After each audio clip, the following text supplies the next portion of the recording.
They lost you, and then they leveled up. New body, new discipline, new money, new confidence, new life. While you were grieving, they were glowing. And it messes with your head because it feels like proof. Proof that you were the weight. Proof that you were the distraction. Proof that losing you unlocked them. You watch from a distance and think, how are they thriving after walking away from something real? But here's the part no one tells you. What you're seeing is not emotional growth. It's emotional displacement. It's the avoidant upgrade cycle. And it doesn't start with power. It starts with shutdown. Let's break it down. When an avoidant ends a relationship, their nervous system does something very specific. It downregulates. Closeness activated them. Intimacy created pressure. Emotional depth required presence. And presence felt destabilizing, not because you were wrong for wanting it, but because their system equates sustained intimacy with loss of autonomy. So when the relationship ends, the activation drops. No one needing reassurance. No one asking for emotional consistency. No one holding up a mirror to their internal world. Silence returns. And silence feels like control. For someone anxiously attached, breakup feels like chaos. For someone avoidant, breakup often feels like relief first. Relief is dangerous because it feels like clarity. They mistake nervous system quiet for certainty. They tell themselves, this is better. I function better alone. I don't need the intensity. But relief is not resolution. It's deactivation. And deactivation does not process grief. It suppresses it. Avoidant attachment isn't about lack of feeling. It's about strategic emotional shutdown. The system was overwhelmed, so it turned down the volume. But attachment energy doesn't disappear. It has to go somewhere. And this is where the upgrade cycle begins. When intimacy exits, energy is freed. Think about how much emotional bandwidth a relationship requires. Checking in, thinking about someone, co-regulating, planning, processing. That energy doesn't vanish.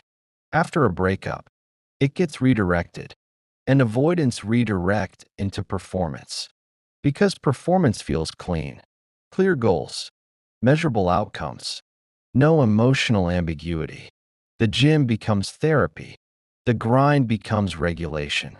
The business becomes identity. This is not random. It's neurobiological. Achievement activates dopamine. Progress restores control. Discipline reinforces autonomy.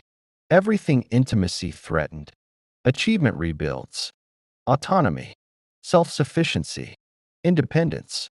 So they lift heavier, work longer, focus harder, and externally, it looks like transformation. They look sharper, more structured, more ambitious. You see photos and think, they've never looked better. But what you're watching is emotional energy being converted into output, pain into productivity, grief into grind, vulnerability into velocity. This is displacement. It's not conscious manipulation. It's survival wiring.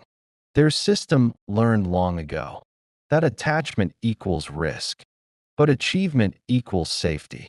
So after a breakup, they double down on safety. And safety for them is control. Control over body, control over schedule, control over income, control over environment. No one can leave. If no one is close, no one can destabilize. If no one is inside, it feels powerful, and power is addictive. But here's what makes this cycle so confusing for you. It looks like growth. You see discipline, consistency, momentum, and you wonder why they couldn't bring that same energy into the relationship, why they couldn't try that hard with you. Here's the uncomfortable truth. They weren't avoiding effort. They were avoiding vulnerability. Effort in the gym doesn't expose emotional wounds. Effort in business doesn't require attachment risk, effort in self-image, doesn't require emotional dependence, but effort in intimacy. That demands regulation. That demands staying present. When fear rises, that demands not withdrawing. When closeness deepens, that's a different skill set. And if someone hasn't built that capacity, they will always feel more competent in achievement than in attachment. So they glow up, and you grieve, and it feels unfair. Because heartbreak doesn't make you want to lift heavier. It makes you want answers. But understand this. Their glow up is often fueled by the very activation they couldn't tolerate with you. You triggered depth. Depth triggered fear. Fear triggered distance. Distance triggered energy. Energy needed direction. Direction became self-improvement. The cycle is predictable when you understand the wiring, but it is not the same as healing. Healing would require sitting still, and stillness is where attachment feelings resurface. So they stay in motion. Motion numbs. Motion distracts. Motion convinces them they are evolving. But evolution externally does not automatically mean integration internally. They can build a stronger body and still fear emotional closeness. They can build wealth and still deactivate when someone needs them. They can gain confidence and still avoid vulnerability. This is the illusion. Because society rewards performance, no one applauds someone for sitting alone, processing attachment wounds. But everyone applauds a glow up. So the cycle gets reinforced. Breakup, relief, redirection, results, validation. And if admiration replaces intimacy, they don't have to confront what was actually lost. Now here's where this becomes even more layered. Sometimes they truly do feel better for a while because activation is gone. You are not the problem, but your presence activated their unresolved attachment system. Without that activation, they feel stable. But stability in isolation is not the same as stability in connection. Anyone can feel regulated alone. The test of growth is regulation while attached, and that's the part achievement cannot train. You can build discipline without building emotional capacity. You can master productivity without mastering presence. You can glow without integrating grief. And until grief is integrated, the pattern remains intact. This is why the avoidant upgrade cycle often resets. When the next relationship becomes real, they feel confident entering, grounded, upgraded, different. But the moment intimacy activates again, the old wiring returns. Because muscles don't rewire attachment. Money doesn't rewire fear. Status doesn't rewire vulnerability tolerance. Only conscious relational work does. And that is invisible. So if you're watching them thrive and questioning your value, pause. Their improvement does not mean you were the weight. Sometimes you were the depth. Their nervous system couldn't metabolize. And depth requires capacity, not aesthetics, not achievement. Capacity. What makes productivity so seductive after a breakup is not just distraction, it's identity repair. When an avoidant leaves a relationship, something subtle fractures. Not attachment, not immediately. Identity. Because intimacy requires parts of them they are not fully comfortable accessing. Softness, dependency, emotional transparency. Those states conflict with the self-image they've built for survival. Strong, independent, self-contained. So when the relationship ends, there is a subconscious recalibration. They move back toward the version of themselves that feels most familiar, the self-sufficient one.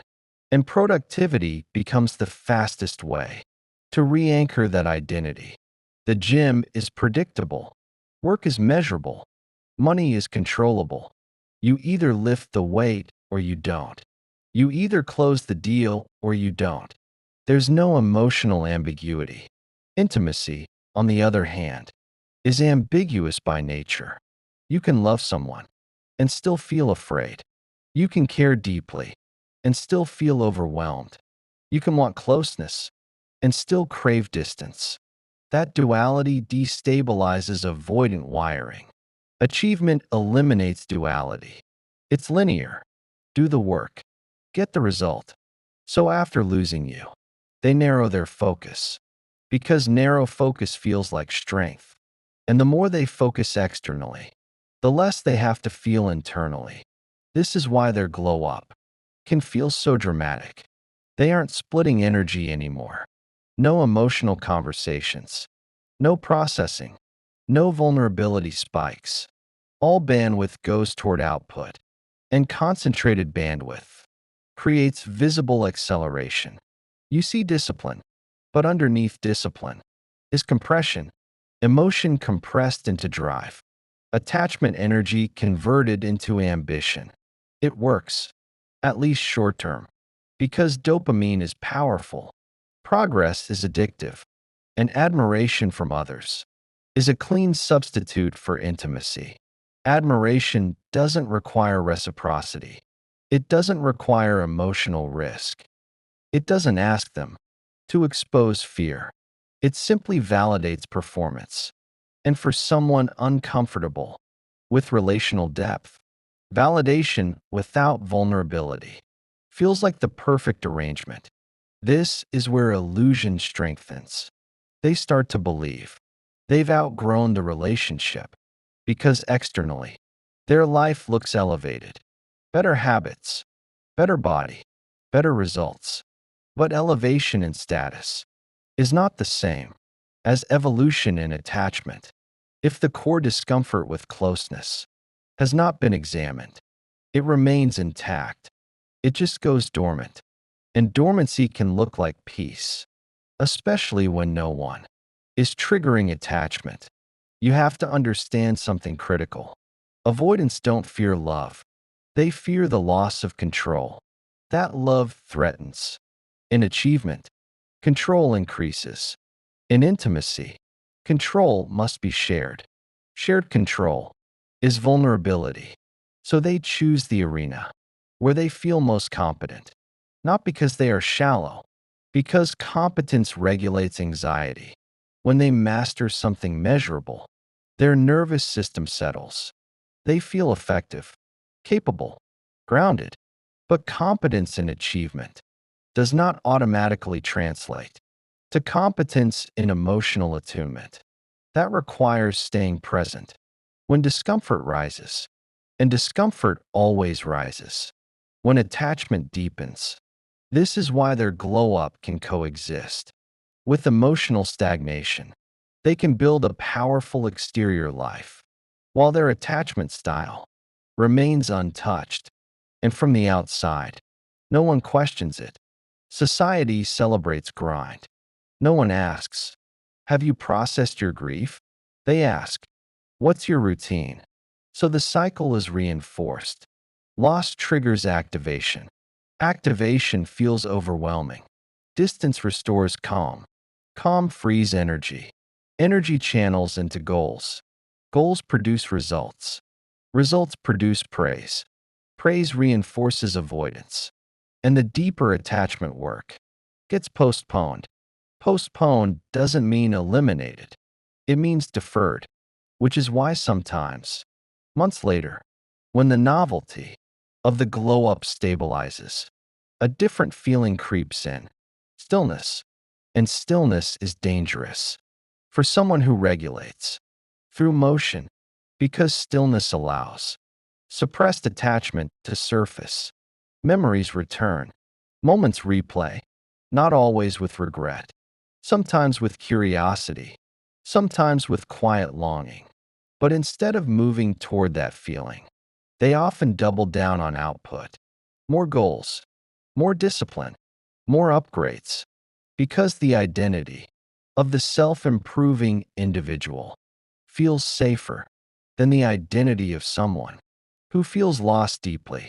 You might be wondering if any of it is real growth. Some of it is. Discipline is real. Structure is real.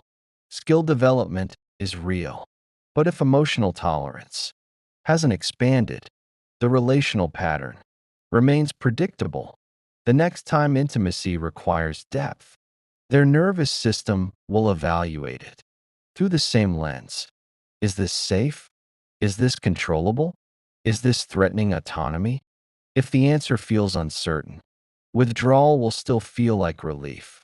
That's the difference between upgrading your life and upgrading your attachment capacity. One is visible, the other is internal. One gets applause, the other requires humility. And humility is uncomfortable for someone who equates vulnerability with weakness. Watching them thrive can distort your perception of reality.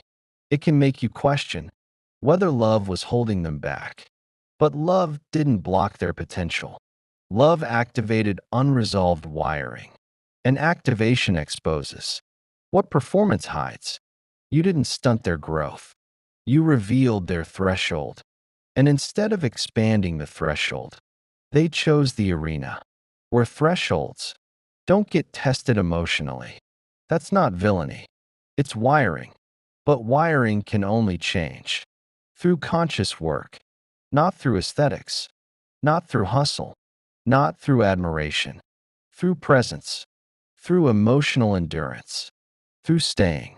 When the instinct says run, if that work hasn't happened, the glow up is a detour, an impressive one, but still a detour. And detours eventually circle back to the original road. The question isn't whether they improved. The question is whether they expanded, because expansion is what allows someone to stay when it gets real, and staying is the real upgrade. There's another layer to this cycle that almost no one talks about: the social reinforcement. After a breakup, when an avoidant pours themselves into improvement, people notice. Friends say, "You're killing it." Family says, "You look happier." Social media rewards visibility, progress photos, milestones, wins, and every external reaction quietly confirms the narrative. This was the right decision, not because the relationship was wrong, but because the nervous system feels lighter, and lightness is interpreted as truth. Here's what's happening underneath. When they were with you, intimacy required emotional availability. Availability required vulnerability. Vulnerability triggered uncertainty. Uncertainty triggered threat. Now the threat is gone. And without threat, their baseline anxiety lowers. Lower anxiety increases performance. Increased performance increases confidence. Confidence increases visibility. Visibility increases validation. The loop becomes self-reinforcing, and it can look like evolution. But here's the deeper psychological mechanism. Avoidant attachment is organized around minimizing dependency. Dependency equals danger in their early wiring. So when a relationship deepens to the point where interdependence forms, their system starts scanning for exit routes. Not consciously, biologically. The closer someone gets, the more their identity feels challenged, because intimacy requires mutual influence. You impact me, I impact you. That mutuality is beautiful to someone securely attached, but to someone avoidant, it can feel like erosion. Erosion of autonomy, erosion of control, erosion of self-definition. So when they leave and re-enter a fully self-directed life, their identity feels solid again. No one influencing their schedule, no one emotionally depending on them, no one confronting their blind spots. It feels clean. Clarity returns, and clarity increases momentum. This is why they can appear more decisive after the breakup, less conflicted, less emotionally tangled, because emotional entanglement is gone. But here's the nuance. Clarity achieved through avoidance is not the same as clarity achieved through integration. Avoidance removes the trigger. Integration transforms the reaction. If the trigger disappears, anyone can look regulated. The real test is what happens when the trigger reappears. And intimacy always reappears, because no matter how independent someone is, humans are wired for attachment. You can suppress it, you can delay it, you can outwork it, but you cannot delete it. Eventually, admiration stops satisfying. Status stabilizes. Routine becomes normal. And the nervous system, once calm, begins to crave connection again. This is where the illusion starts to crack. Because connection requires the very capacity they bypassed. If they haven't built tolerance for emotional depth, the cycle resets. New person, new spark, new intensity. At first, it feels different. They believe they're different, more mature, more disciplined, more evolved, and in some ways, they are. But attachment wounds are not dissolved through external growth. They are exposed through relational depth, and depth is what tests the wiring. If vulnerability still feels threatening, if emotional dependency still triggers withdrawal, if shared control still feels destabilizing, then the upgrade was cosmetic. In attachment terms, impressive, but incomplete. Now let's talk about something that hurts. Sometimes they really do look happier with someone new, and that can feel like confirmation that you were the problem. But often what you're seeing is early stage connection. Early stages don't activate deep attachment fears yet. They feel light, exciting, contained. It's when connection moves from novelty to emotional reliance that the real pattern reveals itself. And by that time, outsiders don't see it, because avoidance doesn't always explode loudly. It subtly distances, it cools, it shifts tone, it creates space where closeness once grew. But on the outside, the image remains polished. This is the power of performance. It protects the identity while postponing internal reckoning. Now bring this back to you. Watching someone thrive after you can create a silent wound. It can make you question whether loving deeply is a disadvantage, whether needing connection is weakness, whether being emotionally available makes you replaceable. It doesn't. It reveals capacity, capacity to attach, capacity to bond, capacity to stay emotionally present. Those are strengths, but in a dynamic where one nervous system equates depth with danger, strength can feel like pressure, and pressure can feel like threat. So when they leave and appear stronger, you have to understand what arena they're strong in. External regulation, not relational endurance. External regulation is impressive. Relational endurance is transformative. And the two are not automatically linked. Someone can build an extraordinary life and still struggle to remain emotionally available when love becomes real. That's the quiet truth behind the glow up. It's not proof that they didn't care. It's proof that they regulate differently. They convert emotion into motion. They convert attachment energy into achievement. They convert vulnerability into velocity. And velocity feels powerful. But velocity also prevents stillness. And stillness is where real healing happens. If someone never slows down enough to sit with the grief of losing you, they may never fully integrate what the relationship exposed. They'll integrate the discipline. They'll integrate the habits. They'll integrate the ambition. But the attachment wound remains in storage, dormant, waiting. until the next time intimacy asks for more than performance. That's when the real upgrade would have to occur, not in the body, not in the bank account, but in the nervous system. Because the only transformation that breaks the cycle is the ability to stay regulated while emotionally connected. Everything else is an impressive distraction. The hardest part to accept is this: the glow up is not about you. It feels personal because you were there before the transformation. You saw their potential, you encouraged their growth, you believed in their capacity, and now it looks like they activated it the moment you disappeared. That can feel like betrayal, but the timing isn't about worth. It's about regulation. When the relationship ended, their nervous system stabilized. Stability freed energy. Energy amplified output. Output created momentum. Momentum created identity reinforcement. And identity reinforcement feels like power. Power feels like progress. But progress in isolation doesn't automatically mean progress in intimacy. There's something deeper happening. When avoidants enter relationships, they often split internally. Part of them wants closeness.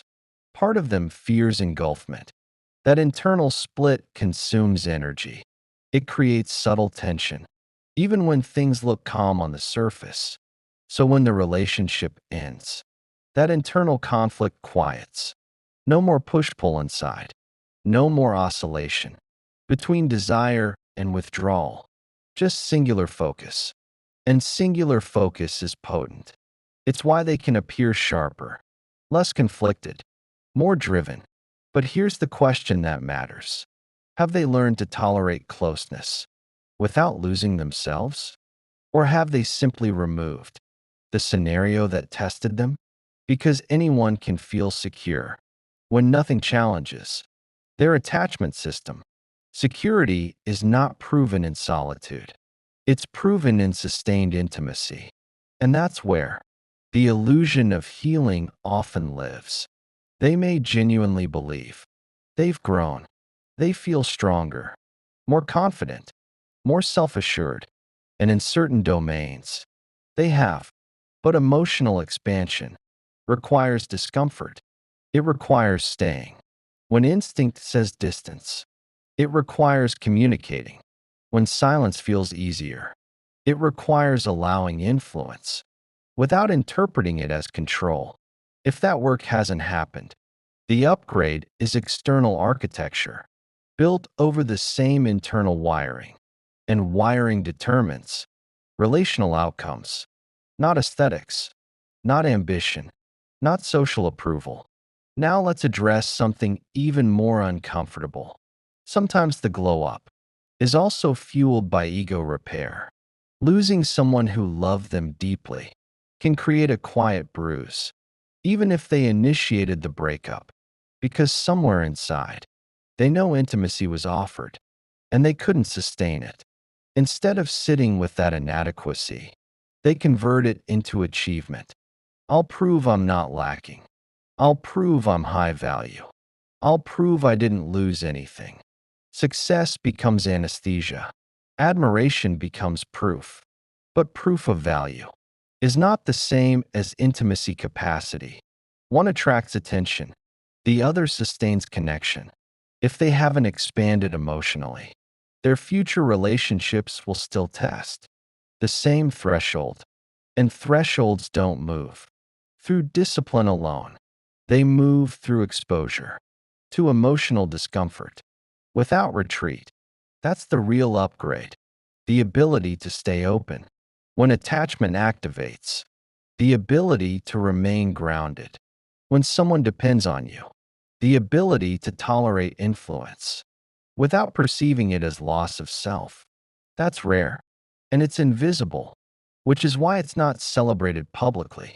Now bring this back to your nervous system. Watching them rise while you process pain can create comparison. Comparison is dangerous when you don't understand context. You might think they're ahead, but ahead in what? external output, or internal integration. Grief often looks like stagnation, but grief processed consciously creates expansion. When you sit with loss, when you examine patterns, when you regulate anxiety without chasing relief, you are doing invisible work. Work that doesn't get applause, but work that permanently shifts capacity.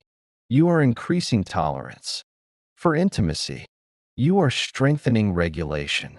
Inside connection, you are becoming someone who can stay grounded without shutting down. That is not flashy, but it is foundational. Their glow up may accelerate quickly. Your expansion may move quietly, but depth outlasts speed. Performance can spike fast.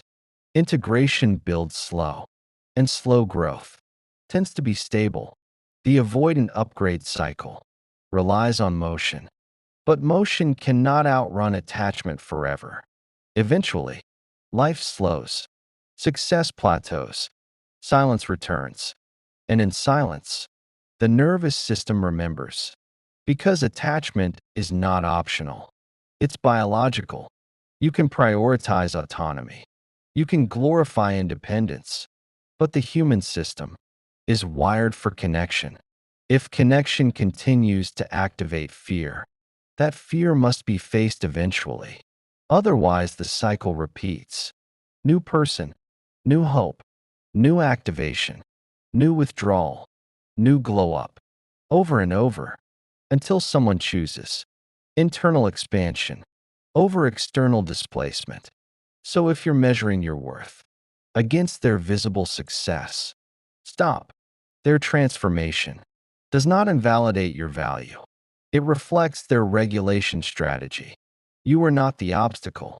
You were the mirror. You represented depth, and depth requires readiness. If they weren't ready, distance felt easier. Easier doesn't mean evolved. It means familiar. The real question isn't why they're glowing. It's whether you're growing. Not in aesthetics, not in status. In capacity, can you remain open without over-pursuing?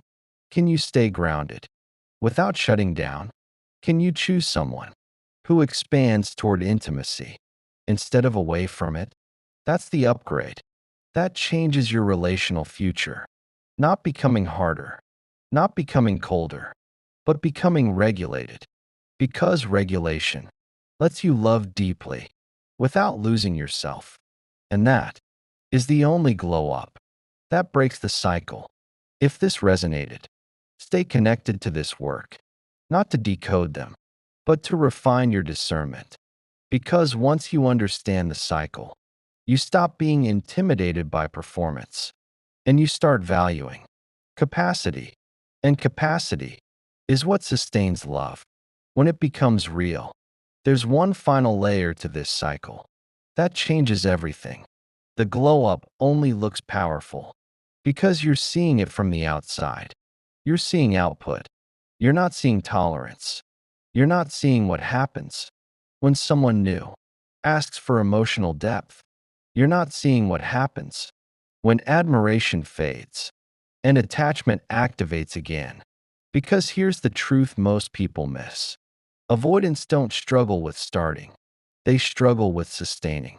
They can initiate chemistry, initiate passion, initiate momentum, but sustaining intimacy requires nervous system expansion.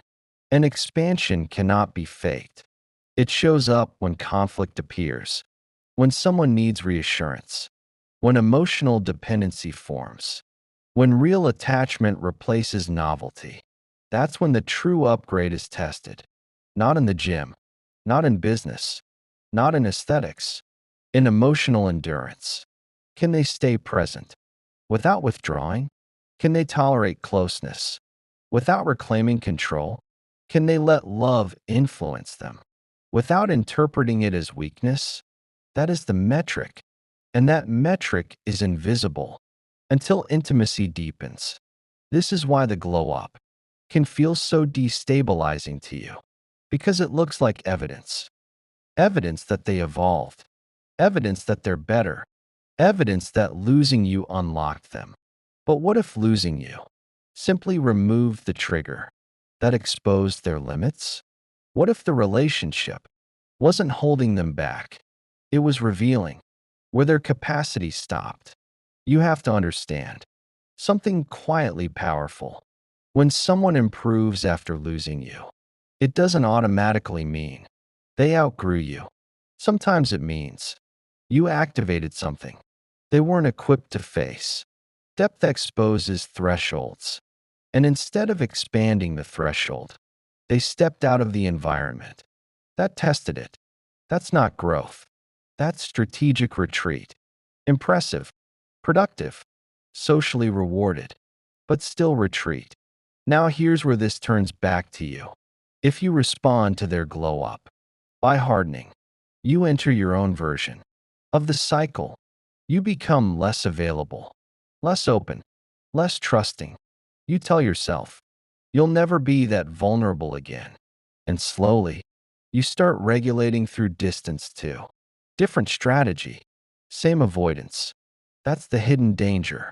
Because pain can push you toward expansion or toward armor. And armor looks strong, but armor blocks intimacy just as effectively as avoidance. The real power move is not outperforming them, it's outgrowing the pattern, outgrowing the need to measure your worth against their visible success, outgrowing the urge to prove you're thriving too, outgrowing the attachment to being chosen by someone who couldn't stay. Because when you build capacity, you stop chasing potential. You start choosing presence. You stop admiring performance. You start valuing consistency. You stop being impressed by intensity. You start watching for regulation. That's discernment. And discernment changes everything. The avoidant upgrade cycle only feels intimidating if you confuse performance with evolution. Once you separate the two, you see clearly. External growth is optional. Internal capacity is essential. One attracts, the other sustains. One shines fast, the other lasts. So here's the question that matters more than why are they glowing? Are you building the kind of nervous system that can handle the kind of love you say you want? Because secure love doesn't require you to shrink. It doesn't require you to overperform. It doesn't require you to disappear so someone else can thrive. It requires two regulated people who can stay when intimacy gets real. That's the upgrade. That ends the cycle. If this shifted your perspective, don't just let it sit as insight. Apply it. Start observing patterns differently. Start evaluating capacity, not charisma. Start asking better questions about emotional endurance. And if you're serious about breaking these cycles, subscribe and stay inside this conversation. Not for drama, not to decode someone who left, but to refine your attachment lens so precisely that you never confuse glow-ups with growth again. Because the moment you understand the wiring, you stop being shaken by performance and you start choosing what actually sustains you.